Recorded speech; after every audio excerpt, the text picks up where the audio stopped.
Salam sepak bola, teman-teman netizen atau warganet yang saya hormati semuanya. Welcome back ke konten terbaru dari channel YouTube Triple B. Saya tidak membuat konten kemarin teman-teman karena saya sangat sibuk, tetapi hari ini saya perlu membuat konten untuk membahas dua pertandingan dari English Premier League. Yang pertama antara Chelsea versus Brighton yang berakhir untuk kemenangan Brighton dengan skor 1-2, dan pertandingan kedua antara Manchester City versus Leicester City yang berakhir untuk kemenangan Manchester City dengan skor 3-1.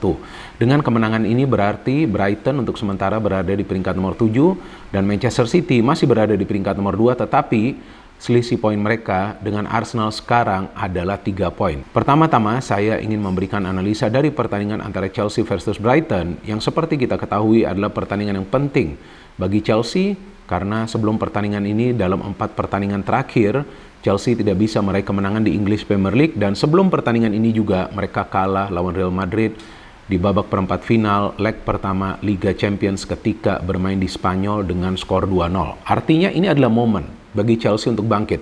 Tapi lawannya adalah Brighton yang formnya juga lagi bagus. Dalam 5 pertandingan terakhir mereka cuma kalah 1 kali lawan Tottenham Hotspur. Itu pun di pertandingan tersebut mereka bermain sangat baik. Jadi ya tidak mudah juga untuk mengalahkan Brighton yang sebelumnya kita tahu dilatih oleh mantan pelatih Chelsea Graham Potter. Dan sekarang dengan pelatih baru mereka De Zerbi, terlihatlah Brighton ini meroket ya. Karena bukan saja mereka bisa meraih banyak hasil akhir yang positif, tetapi tim ini juga secara permainan memang bermain sepak bola yang menghibur. Jadi artinya setiap tim yang lawan Brighton itu akan lebih sibuk untuk bisa mengawal pergerakan dari para pemain Brighton dan juga mencegah mereka untuk menciptakan peluang.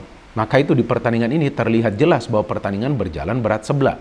Karena para pemain Brighton bisa mendominasi jalannya pertandingan dengan umpan-umpan mereka yang bisa mereka alirkan secara cepat, ditambah dengan pergerakan tanpa bola dari para pemain mereka yang tidak bisa diatasi oleh para pemain Chelsea, karena lagi-lagi saya melihat para pemain Chelsea tidak melakukan pressing yang diperlukan untuk menghalangi para pemain Brighton itu berkembang secara kreativitas.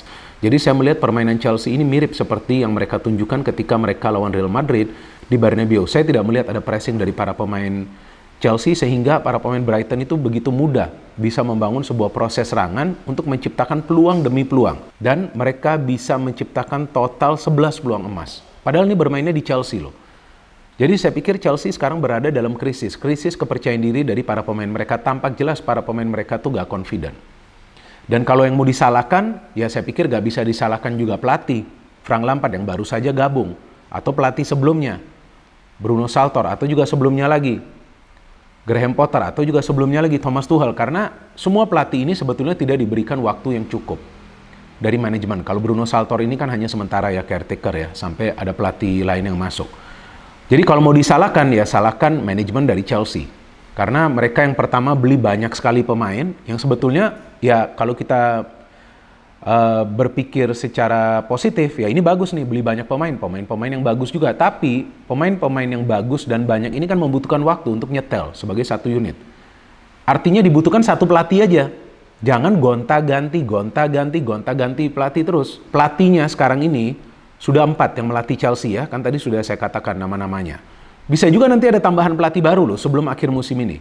Jika Frank Lampard tidak bisa mengubah performa dari Chelsea, karena nih Chelsea sekarang sudah sulit sekali meraih kemenangan. Bahkan untuk mencetak gol saja setengah mati. Ini golnya juga bisa dikatakan gol yang berbau keberuntungan lah, kan deflected, terkena pemain dari Brighton tuh Lewis Dunk ketika si Conor Gallagher melepaskan shooting. Jadi ya dengan begitu banyak pemain baru, ada pelatih-pelatih berbeda yang masuk, ya tentu ini yang membuat permainan dari Chelsea menjadi amburadul. Maka itu saya tidak melihat ada chemistry di antara para pemain Chelsea. Bahkan saya melihat para pemain Chelsea itu bingung. Kalau mau nyerang tuh nyerangnya dari sektor sebelah mana, kalau mau bertahan cara bertahannya tuh seperti apa. Pemain di tengah tuh perannya seperti apa sih, apakah memang cuma hanya untuk menyerang atau juga ikut bertahan.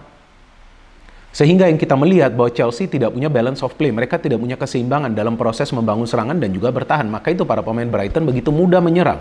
Bahkan di 10 menit awal mereka sudah mendapatkan 2 peluang kan. Yang sekali si McAllister tuh shooting off target, satu lagi striker mereka si Ferguson itu kan, yang shooting bisa di-save oleh Kepa. Banyak yang menyalahkan Kepa, padahal menurut saya Kepa bagus performanya. Kalau bukan karena Kepa, Brighton mungkin sudah menang dengan selisih gol yang lebih besar lagi. Dan memang hanya tinggal menunggu waktu saja sebetulnya Brighton mencetak gol. Tetapi Chelsea yang pertama mencetak gol ketika Mudryk memberikan umpan kepada Gallagher shooting, seperti yang tadi saya katakan, terkena kaki dari Dunk, bola berubah arah dan menjebol gawang dari Brighton. Tapi setelah itu Brighton tetap tancap gas. Mereka punya banyak sekali peluang sebelum akhirnya mereka bisa menyamakan kedudukan kan. Nah, teman-teman lihat cara mereka menyamakan kedudukan itu seperti apa? Yaitu dengan mengandalkan passing. McAllister memberikan bola kepada Solly March. Solly March memberikan bola ke sektor sayap kepada Pascal Gross. Pascal Gross bisa memberikan umpan ke tiang jauh kepada Danny Welbeck. Nah, dalam proses serangan ini, ada gak sih pemain Chelsea yang coba untuk menutup ruang? Gak ada. Mereka menunggu di dalam kotak penalti. Nah, kalau hanya menunggu di dalam kotak penalti, berarti para pemain Brighton ini leluasa untuk memberikan umpan demi umpan. Apalagi mereka punya kemampuan memberikan umpan-umpan yang akurat. Maka itu akhirnya dengan umpan akurat tersebut, dari Pascal Gross, Danny Welbeck bisa mencetak gol. Seperti yang kita tahu bahwa Welbeck adalah mantan pemain dari Manchester United dan juga Arsenal. Sudah satu sama, Brighton tampaknya tahu ini momen bagi mereka untuk meraih kemenangan. Dan saya melihat build up mereka dari belakang luar biasa.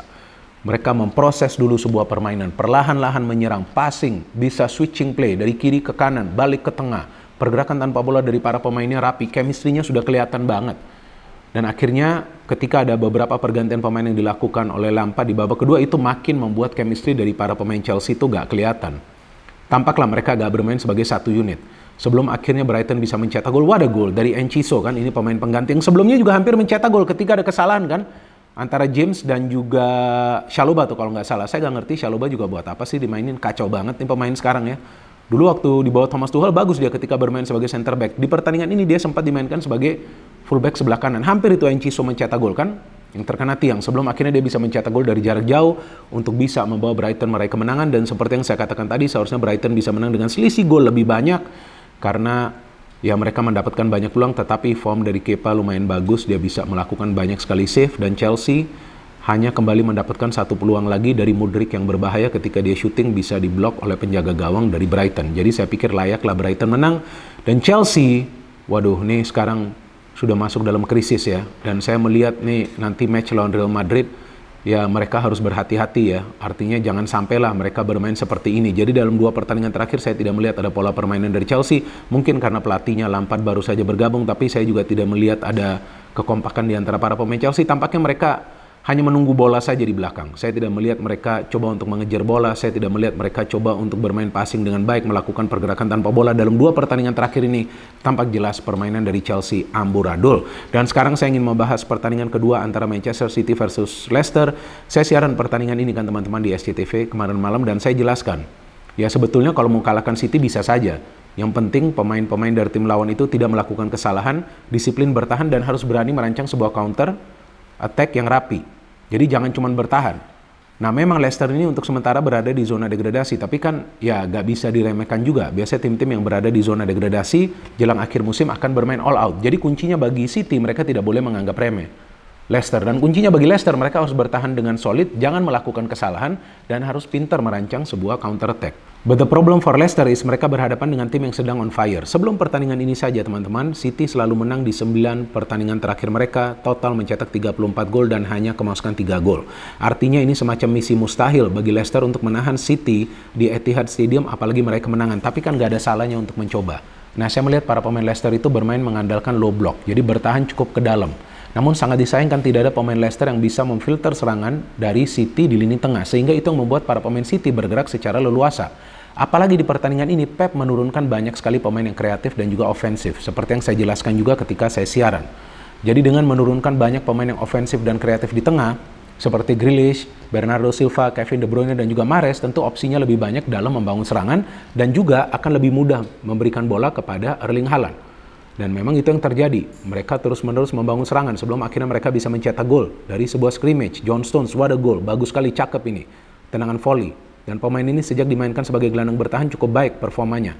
Sebelumnya dia memberikan assist ketika lawan Munchen kan di Champions League kepada Erling Haaland kalau nggak salah.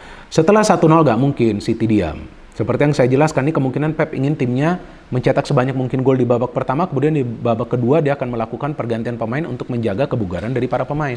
Dan itu yang dilakukan oleh para pemain City, sehingga ketika ada handball itu dari Ndidi, Haaland bisa mencetak gol, membuat skor menjadi 2-0, luar biasa. Haaland penaltinya hampir memang ditepis, tapi masih bisa dia konversikan. Tidak lama kemudian Haaland kembali mencetak gol. Inilah gol yang lagi saya tunggu-tunggu ya, artinya ada sebuah proses yang dibangun oleh para pemain City, melibatkan Kevin De Bruyne yang kembali memberikan assist kepada Erling Haaland. Jadi inilah assist ke-8 dari Kevin De Bruyne kepada Haaland, dan ini adalah gol ke-32 dari Haaland di English Premier League. Jadi secara keseluruhan dia telah total mencetak, kalau saya tidak salah, 47 gol dari 40 pertandingan. Wow, monster ini pemainnya teman-teman.